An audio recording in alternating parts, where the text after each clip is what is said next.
Ini Norlena timnya Fauzia kan ya? Tinggi, Bu. Jadi di sini yang kita bahas adalah punya tim satu. Tapi ini juga bisa diterapkan ke tim 2 dan tim 3.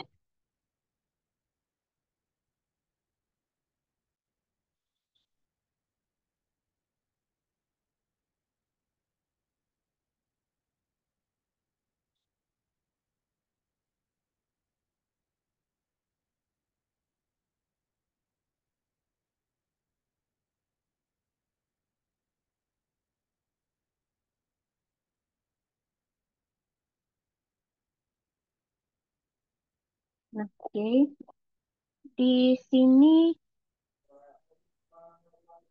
Ibu langsung praktekkan ya ngedit-ngeditnya. Itu tuh biasanya 14. Terus rapat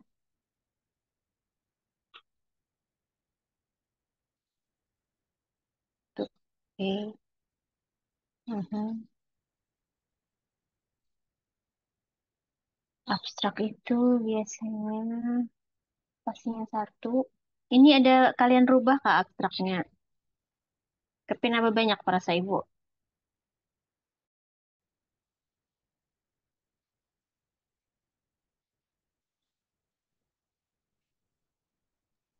Tetap yang semalam kayaknya, Bu. Oke. Tinggi, Bisa nanti kita lihat di sentuhan akhir lah ya.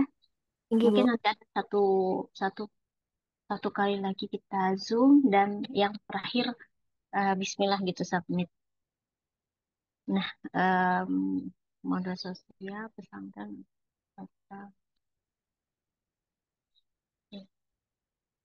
Jangan banyak-banyak kata kunci itu. Tiga cukup.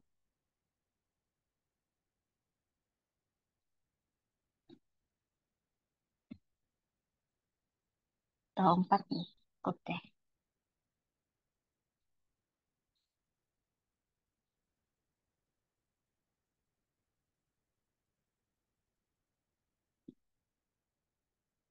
Abstrak Inggris nih. Kada dipinta kalau di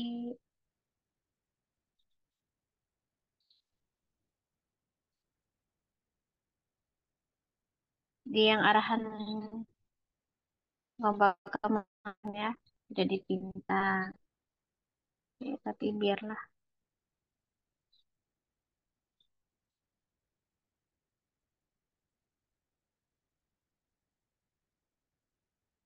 Oke, pendahuluan. Di sini spasinya 1,5. Ini udah 1,5 kak spasinya.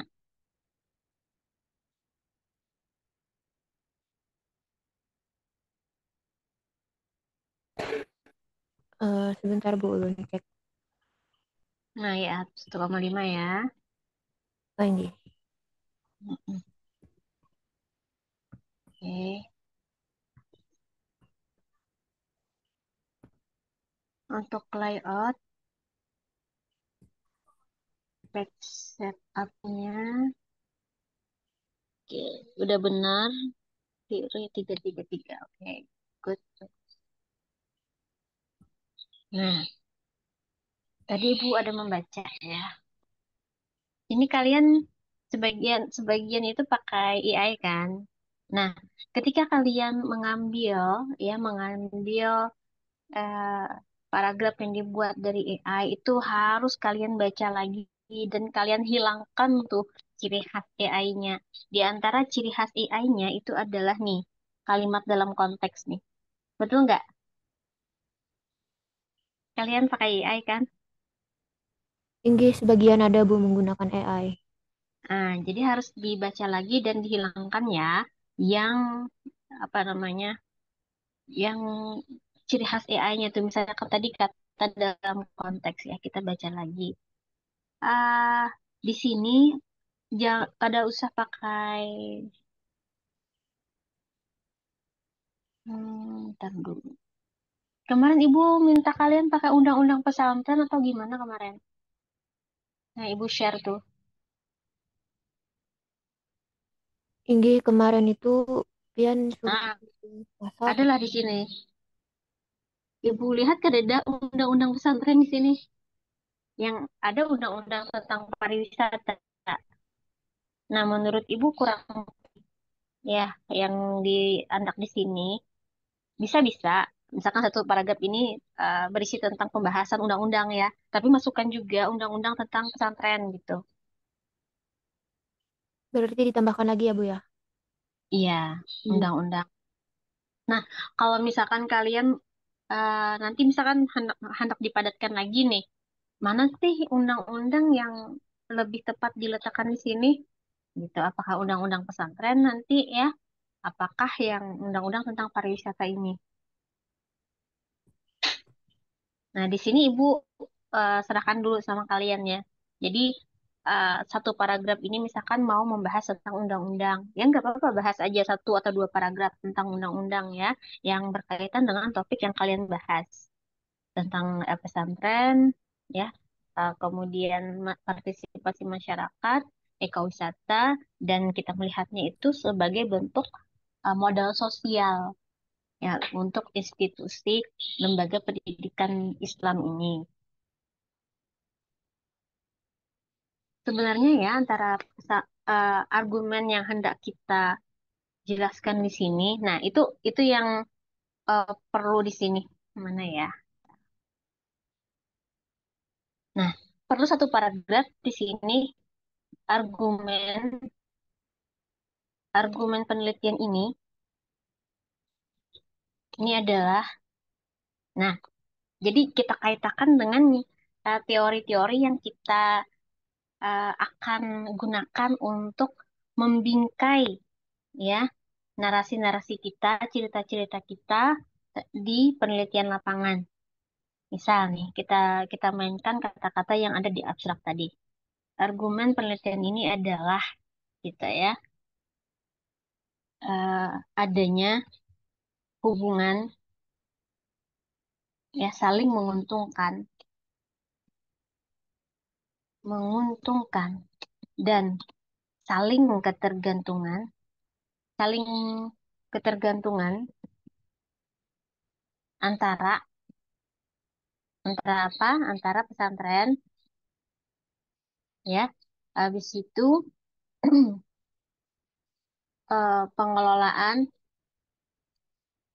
tempat wisata, pengelolaan ekowisata dan apa ya ini? Kehidupan kehidupan sosial, ekonomi masyarakat ya dalam suatu ekosistem yaitu desa pematang. Titik. Nah, misalnya kayak gini. Jadi nanti ya itu Ibu ada baca di tulisan kalian, kalian mengatakan ada kan hubungan yang saling mutualisme istilah kalian tuh, yang saling menguntungkan antara adanya pesantren di situ, pengelolaan ekowisata dan juga kehidupan sosial ekonomi masyarakat. Nah, jadi nanti eh, nyambung nih ya antara argumen penelitian dengan dengan hasil temuan nanti.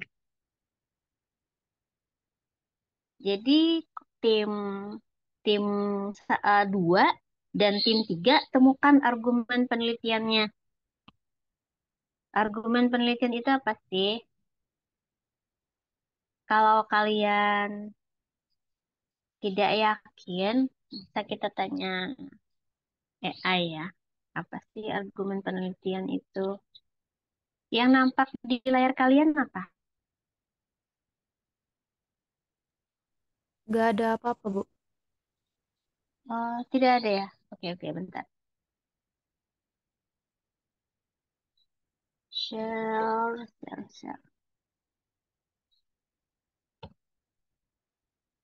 Nampak sudah? Tinggi sudah, Bu.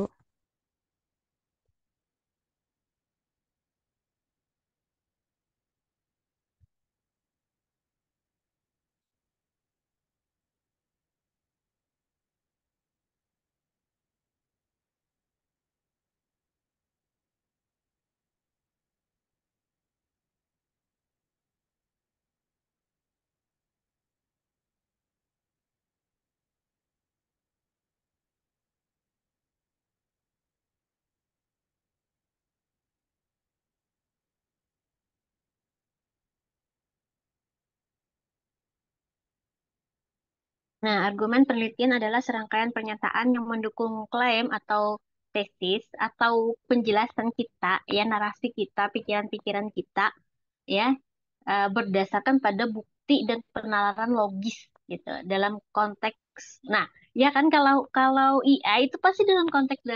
Jadi misalkan kalian kok mengikuti seperti itu menaruh ke eh, paper kalian, maka orang akan sudah penilaiannya sudah ini sudah menurun nih sama sama paper kalian tuh pakai AI kok nggak di ini gitu, nggak diolah-olah gitu. Sehingga yang ciri khas AI-nya kok dimasukkan juga ke paper gitu. Nah, jangan ya. Jadi hindari menggunakan kata-kata yang itu berkonotasi ke AI. Jadi hindari. Contohnya tadi yang dalam konteks ya. Nah, jadi argumen penelitian ini wajib ada di bagian pendahuluan ya. Oke.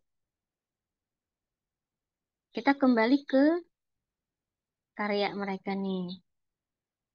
Argumen penelitian ini setelah setelah kalian menyajikan menyajikan eh, pembahasan narasi-narasi penelitian terdahulu dari artikel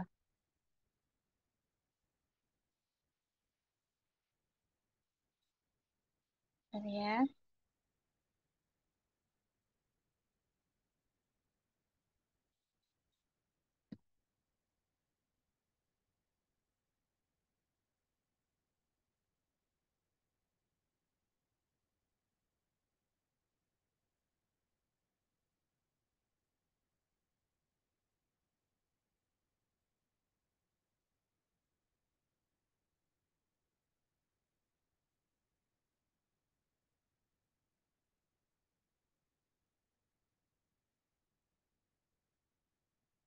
Nih, argumen penelitian itu tadi kan harus logis ya kan. Jadi dasar kita itu diantaranya adalah bisa teori yang kalian ketahui dan juga bisa penelitian terdahulu. Nah, di sini karena A pendahuluan, B-nya kajian teoritis, maka yang di bagian pendahuluan ini kalian sajikan argumen penelitian itu setelah kalian panjang lebar menyajikan penelitian-penelitian terdahulu. Itu menunjukkan ya argumen penelitian ini kalian rumuskan setelah kalian banyak membaca ya. Tuh, coba kita lihat ada berapa artikel yang dibaca. Baru 4.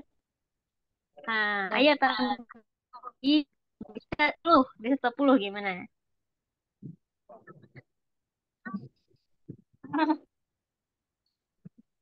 Gak apa-apa, ambil aja 10.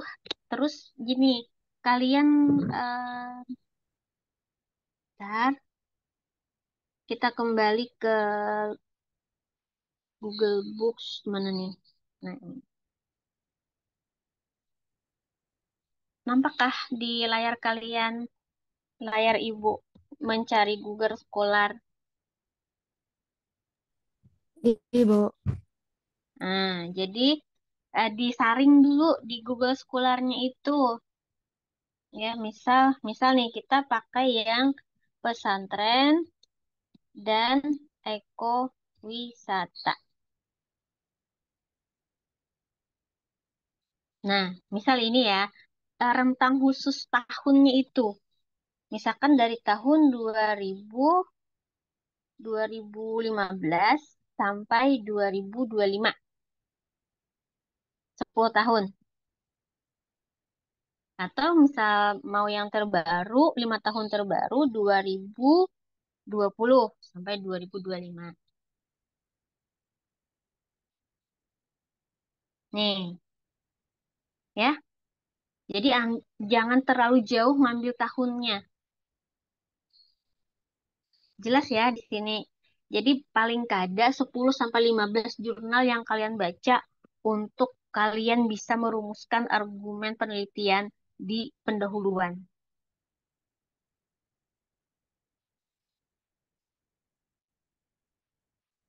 Gimana? Jelas ya arahannya? Tinggi, Bu. Jadi tambah lagi jurnalnya, artikelnya, terus rentang tahunnya, perhatikan 2020 sampai 2025.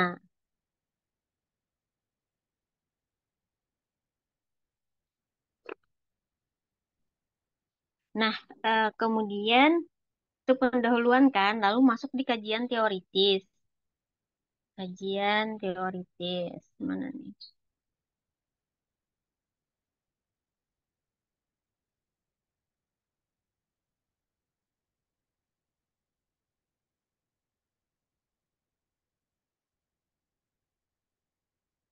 Ini pakai, kalau ayat Al-Quran itu biasanya pakai tradisional Arabik, font, fontnya 16. Ya, dan tidak usah pakai terjemahan di sini. Langsung penjelasan dari kitab tafsir aja atau tafsir terjemahan boleh ya.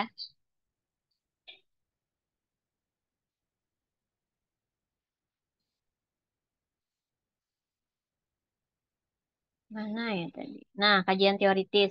Nah, eh ini kan bercerita tentang pesantren kaligrafi ini sudah ke hasil penelitian lapangan kan? Jadi bukan kajian teoritis ini, masuk bahasan dan analisis. Oke,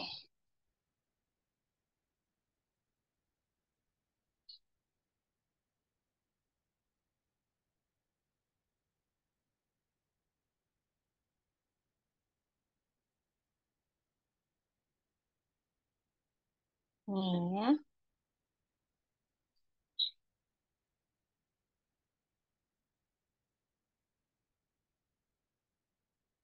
Hmm,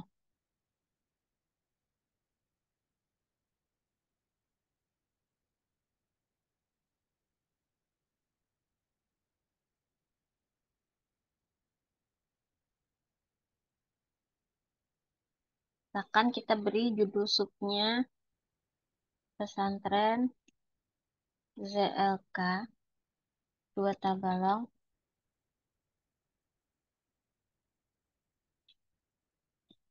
Misal seperti ini dulu ya.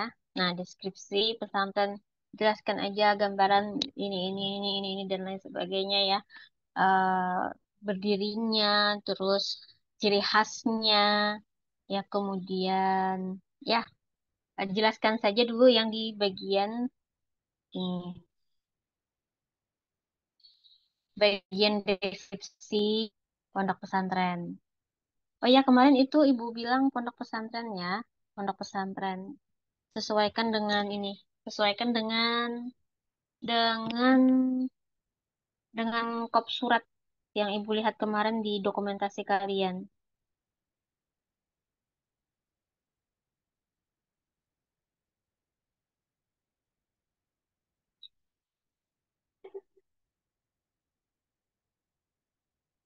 Ini kita ke bawahkan aja dulu.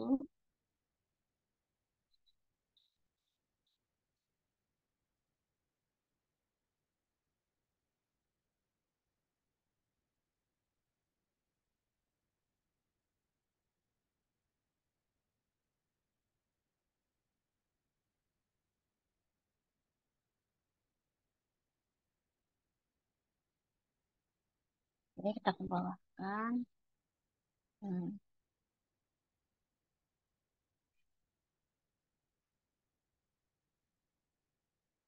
Oke.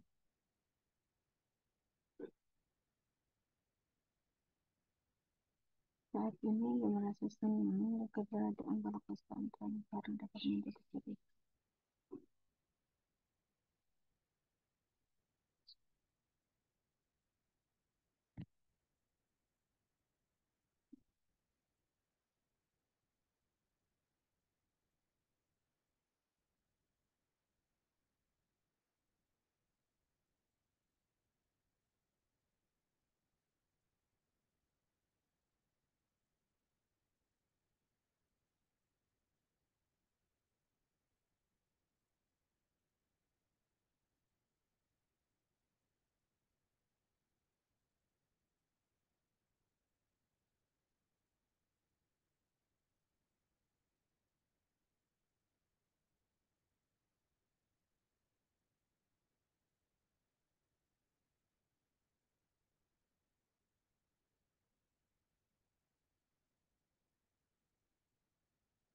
Terus penelitian ini bertujuan, ini masuk di pendahuluan.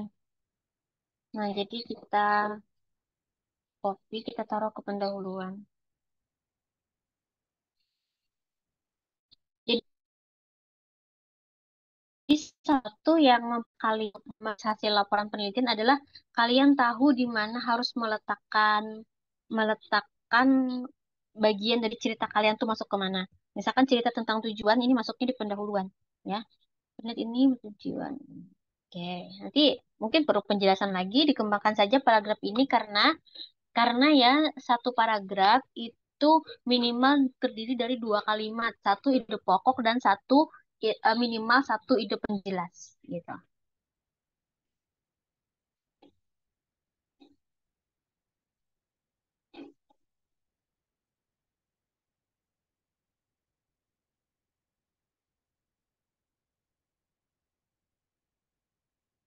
Nah, ini kan PC ya, kamu dapatnya dari mana? Dari dokumen misalkan. Jadi mesti pakai yang Zotero ini. Nah, Zotero-nya sistemnya apa kemarin ya? Chicago Style ya. Chicago Style. Oke, ini aja deh. Eh, Nah, yang 17. Oke. Nah, misalkan dokumennya eh, harus dimasukkan di sini, di data Zotero-nya. Eh, di layar kalian tampak apa? Nggak ada, Bu. Kosong. Sekarang nampak Zotero. Iya, Nah, jadi kalian pilih yang plus ini, terus cari dokumen. Nah, di sini dokumen. Dokumen, ya judulnya misalkan profil, profil pondok pesantren ZLK 2 Tabalong. Nama nama nama profilnya misalkan ya. Oke.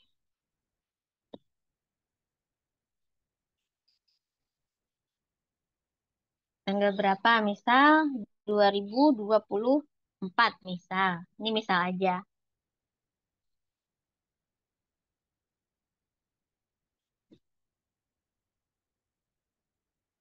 Misal di sini tim penyusun. Misal. Yayasan apa di situ? Eh, Fauzia, yayasan apa?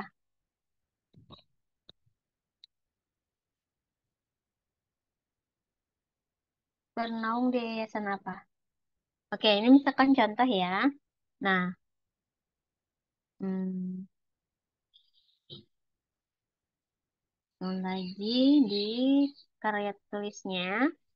Misalkan kalian tahu visi ini dapatnya diambil dari profil. Masuk sini, terus tadi profil pondok. Nah, ini. Nah, misal seperti itu ya. Coba lihat 5.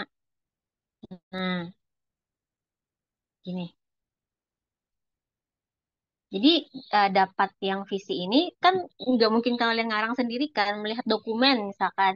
Nah, jadi eh, yang kalian lakukan di sini merupakan justifikasi pembenaran yang kalian tuliskan di abstrak karena ya yang kalian tuliskan teknik pengumpulan datanya kan ada observasi, wawancara, dokumentasi. Nah, ini salah satu kalian melaksanakan teknik pengumpulan data dokumentasi. Nah, kita lihat di sini salah satu penilaiannya adalah penilaian karya ilmiah adalah kesesuaian metodologi penelitian itu 20% penilaian, ya. Jadi kita eh, ber- berpatokan kepada kriteria yang dinilai gitu ya.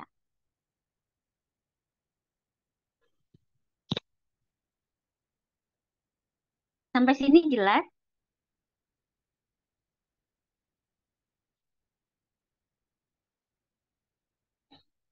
Kemudian Eh, tadi misi, ya silakan. Ada komentar? Mungkin izin bertanya di bagian kajian teoritis tadi, Bu. Itu kan semuanya termasuk dalam Ya. analisis dan pembahasan kan ya.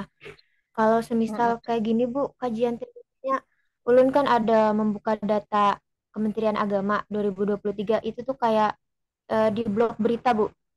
Artikelnya itu judulnya Melihat Mm. Ekosistem Kemandirian Pesantren. Lalu ulun cari lagi jurnalnya Oke. di Scholar tentang data itu, ternyata dapat lagi jurnal. Judul jurnalnya itu Faktor yang Mempengaruhi Kemandirian Ekonomi Pesantren. Studi Mm-mm. Pesantren Al-Ittifaq Bandung. Yang di Mm-mm. dalamnya tuh isinya kayak gini, Bu. Potensi pesantren sebagai salah satu pusat ekonomi syariah di Indonesia perlu untuk diberdayakan. Menurut data Kementerian Agama tahun 2004, baru terdapat 1.529 pesantren yang mengembangkan usaha bidang agribisnis. Op, empat op, puluh op, empat op. pesantren bidang Bisa Ibu perindustrian. potong? Itu dimasukkan di pendahuluan. Oh, itu di Jangan di kajian pendahuluan. teori. Iya, itu sudah Oh, bagus tuh. Kamu punya data sekian pesantren tadi tuh yang ini, yang perlu ini. Itu di pendahuluan. Ya, itu oh, sangat bagus. Tadi temuan kamu masukkan di pendahuluan. berarti bukan termasuk kajian teoritis ya, Bu ya? Bukan. Nanti nanti kita sampai ke kajian teoritis. Tinggi, Nah, tinggi, yang kamu sebutkan tadi sangat penting untuk disajikan di pendahuluan ya. tinggi. Iya, terus ya harus benar tadi cara cara me, apa namanya apa memasukkan ke dalam Zoteronya ya. Tadi itu kan dari berita kan, dari sumber berita.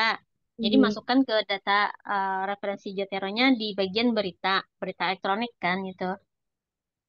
Website Tinggi. ya. Iya, Bu, website. Nah, nanti masukkan aja di itu bagian di pendahuluan. Ya, masukkan di pendahuluan. Kamu baca nanti mana nih yang eh, pasnya naruhnya di mana. Yang jelas itu yang kamu sampaikan tadi itu memperkuat nih argumen argumen kamu ini. Nih, yang argumen ini ya kan? Tinggi. Dikait-kaitkan gitu. Nah, bagus itu ya. Yang lain gimana?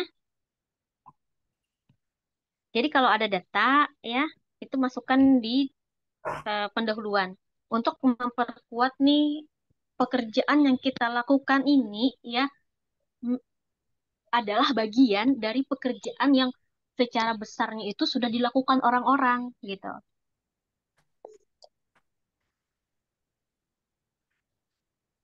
Nah, kajian teoritis ini kan kita lihat panduannya di ini, di kriteria penilaian.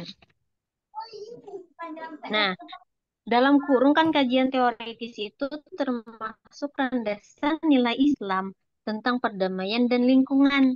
Landasan nilai Islam apa? Al-Quran, hadis, ya kan? Perkataan ulama. Jadi masukkan di sini landasan landasan nilai Islam tentang pengelolaan lingkungan.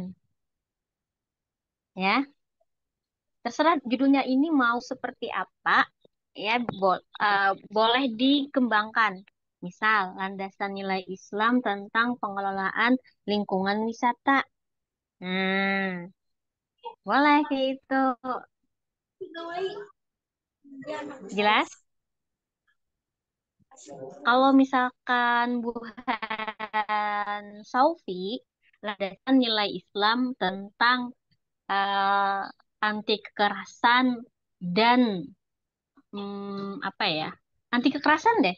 Kan kalau kalau Buhan Saufi itu kan ke moderasi beragama ya yang lebih menonjolnya, di mana ada paham yang sesat gitu, sesat itu masuk ke lingkungan si Saufi gitu di Bebirik tuh. Nah, mengatasinya apa? Mengatasinya tuh dengan tanpa kekerasan gitu, tapi tetap menolak gitu. Jadi landasan nilai Islam tentang anti kekerasan dan perdamaian kah kayak gitu ya. Kalau Buhan Norlena mungkin landasan nilai Islam tentang pengelolaan lingkungan hidup seperti itu. Jadi ini wajib ada loh, wajib ada di kajian teoritis. Al-Quran, hadis, atau perkataan ulama. Bisa. Ini jelas?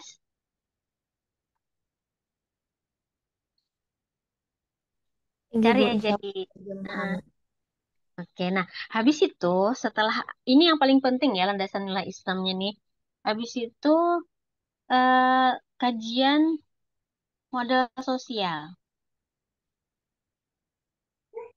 Nah, ini sampaikan, ada kan Ibu kasih kasih bahan bacaan tadi tuh di grup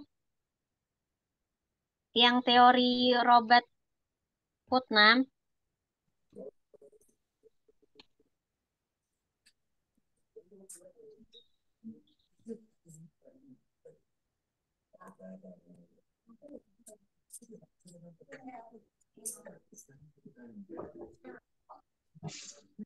Oke.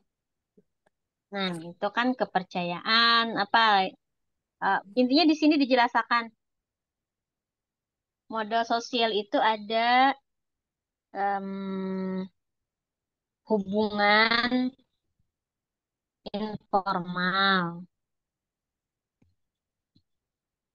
Misalkan nih, ibu pengelola pondok sebagai sosok yang apa namanya punya punya orang-orang yang percaya dengan kita, ya, itu akan menjadikan kita mudah mengumpulkan misal sumber daya ya. Sumber daya itu bisa sedekah, wakaf, yang kayak gitu ya, yang berupa benda maupun yang bukan benda gitu. Kalau kita punya hubungan, gitu. Nanti baca baca lagi deh di yang ibu kasih itu ya. Nanti setelah kalian nulis, ibu lihat gitu, baru ibu komentari. Contoh modal sosial, hubungan informal, norma. Kita kan misalkan kita tuh punya norma-norma yang sama dengan masyarakat sekitar, ya, itu akan lebih menguatkan. Misal nih, kan masyarakat desa Pematang itu kan Islamnya kuat, ya. Terus si pondok ini itu kan juga membawa nilai-nilai agama, ya, sehingga dia saling menguatkan gitu, ya. Terutama yang menguntungkan kan bagi ini juga, bagi pondok, ya kan, karena ada sumber daya dari masyarakat yang masuk ke pondok, gitu. Norma, habis itu kepercayaan. Nah, kepercayaan ini kan termasuk sumber daya juga ya. Ketika orang percaya, ya percaya dengan pondok, maka orang kada kada takut-takut memberikan sumber daya, ya, membantu habis-habisan orang, mencarikan kayak apa caranya supaya pondok itu tetap berjalan. Ya tadi kan di situ di abstrak kalian bisa lihat bahwa orang itu, ya masyarakat itu percaya apabila dia membantu pondok itu termasuk ibadah.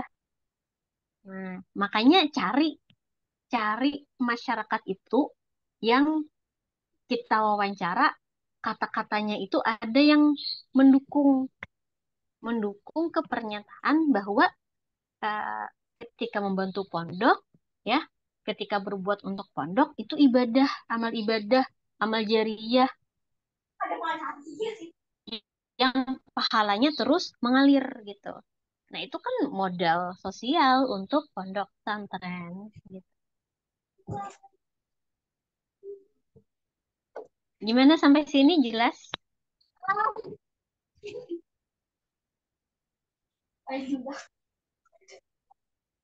Ada yang mau ditanyakan?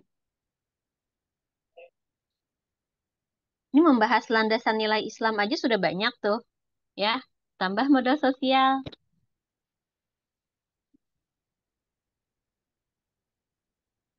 Usahakan tadi mengambil dari buku yang Ibu share di situ ya, yang di grup.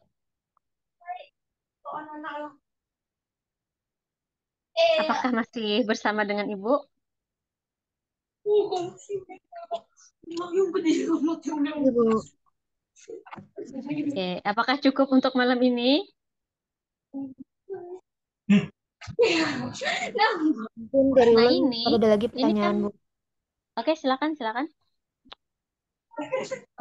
Mungkin dari kelompok Ulun yang lain, Fauziah atau Randy, silakan kalau ada yang ingin ditanyakan. Oke, nah ini kan ada sambil ya, sambil nunggu pertanyaan. Ini kan ada hadis nih. Nah, itu sumbernya di mana?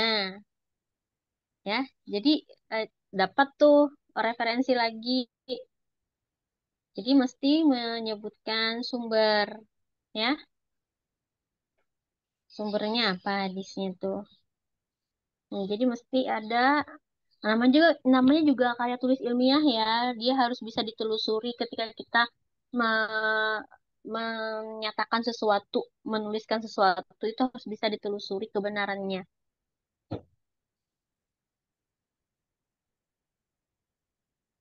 Nah, ini kan motivasi utama pendirian. Nah, ini sumbernya dari mana? Misalkan hasil wawancara kah? Ya, harus ada footnote-nya juga gitu. Ya, supaya tambah cantik lah punya kalian nih. Nama-nama ini bisa disamarkan, ya. Nama-nama bisa disamarkan. Ustadz MA misalkan. Eh, Salah satu kode etik penelitian itu adalah kita tidak tidak ini tidak menuliskan nama terang narasumber kita. Biasanya tuh inisial aja.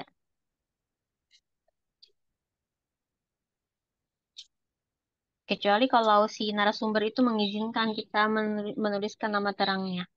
Jadi saran ibu di sini pakai inisial aja, ya. Nah, misal ini contoh misal, ya contoh misal yang nomor 6. 6 Ustadz Muhammad Ajini. Ini ada wawancara ya di Zotero tuh ada wawancara.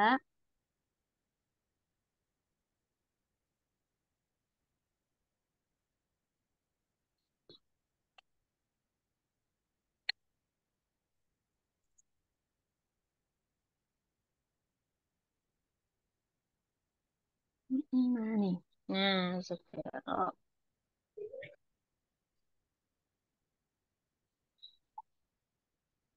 Ambil di sini lainnya terus wawancara nih. Wawancara ya. Wawancaranya judulnya apa? Misalkan eh, sejarah pondok, sejarah berdirinya misalkan atau latar belakang berdirinya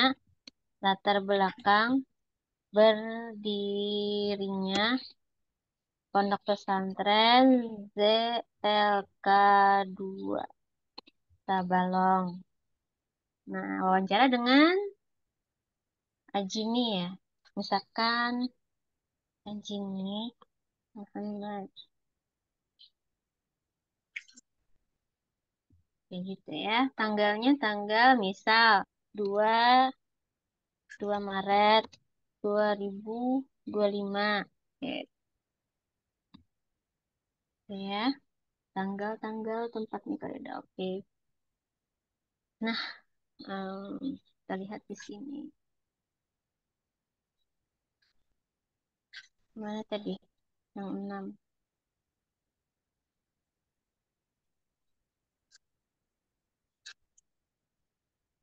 Ini yang tampak di layar kalian apa nih?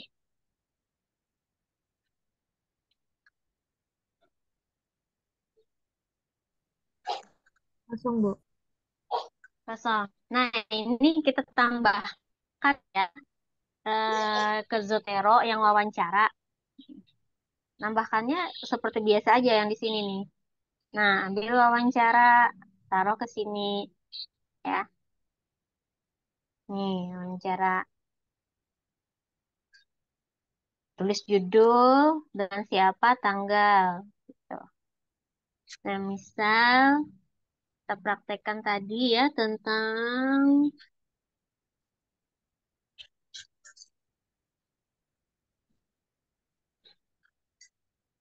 ini yang nomor 6 ini. Kan kita pakai Zotero. Harus pakai Zotero ya, karena itu salah satu penilaian.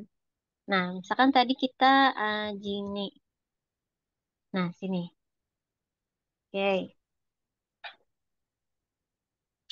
Ini kan Ustadz Muhammad Ajini. Misal kita mau menambahkan langsung aja diedit ya. Ustadz, Ustadz, berapa tahun umurnya? Misalkan kayak gini, LK, laki-laki. Berapa tahun umur Sidin? Misal 27 ya. 27 tahun. Ya gitu. Ditulis ya. Misalkan hendak nulis Ustadz di sini boleh. Jadi narasumber kita ini dia namanya ini misalkan hendak di inisial tadi MA ya. Boleh kayak gini. MA laki-laki 27 tahun Ustadz latar belakang begini.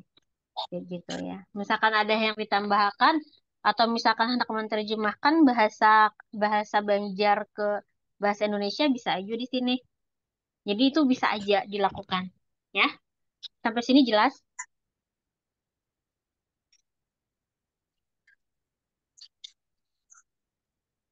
Iya, Bu. Ya, sepertinya kita cukup sampai di sini dulu ya. Nanti kita sambung besok lagi. Ada pertanyaan kah? Sebenarnya ada Bu, perihal hadis tadi. Kemarin lo pas Heeh. dicari itu tuh memang di buku sejarah yang dikirim oleh pihak ZLK Bu tentang hadisnya. Itu tuh patutnya atau mengiring di situ aja Kak Bu? Kak, bagusnya itu kalau untuk menambah referensi kalian dari hadisnya. Jadi kan nambah tuh nanti referensinya. Kan ada daftar pustaka nih. Nih, daftar pustaka. Nah, belum ada kah daftar pustakanya? Oke, kan kita daftar pustaka di sini. Nah, jadi eh, salah satu yang mempercantik itu daftar pustaka yang berderet-deret dan dan beberapa di antaranya itu pakai bahasa asing, baik Arab maupun Inggris ya. Nah, misalkan kita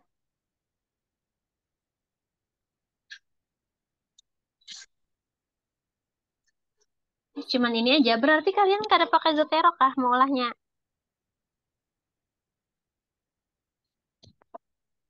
Untuk yang di jurnal-jurnal tuh wajib dia pakai Zotero. Kalau kalian pakai Zotero biasanya langsung nyambung di sini.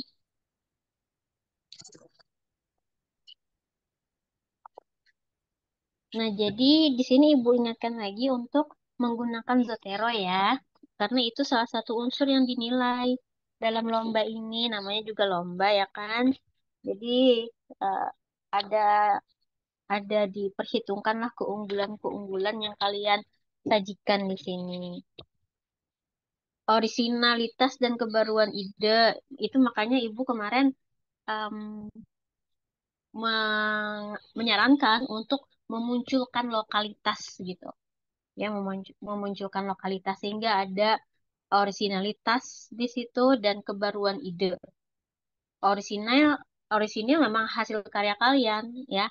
Nanti terakhir sebelum submit Ibu mau cekkan plagiasi. Nah, kemudian relevansi dengan tema dan subtema. Insya Allah ini sudah sesuai tema dan subtema ya. Kesesuaian metodologi penelitian, kedalaman analisis dan pembahasan, kerapihan tata bahasa, sistematika penulisan. Oke, untuk malam ini cukup sampai di sini ya. Nanti Ibu sharekan hasil rekaman kita. Terima kasih atas waktunya. Tim satu, tim dua, tim tiga, ya. Ada pertanyaan kah untuk sesi terakhir sebelum Ibu tutup? Kada ada, Bu. Syaufi aman kah? Pasti aman. Syaufi, Pan. Tim tiga nih, Husnul sama Syaufi, aman kah?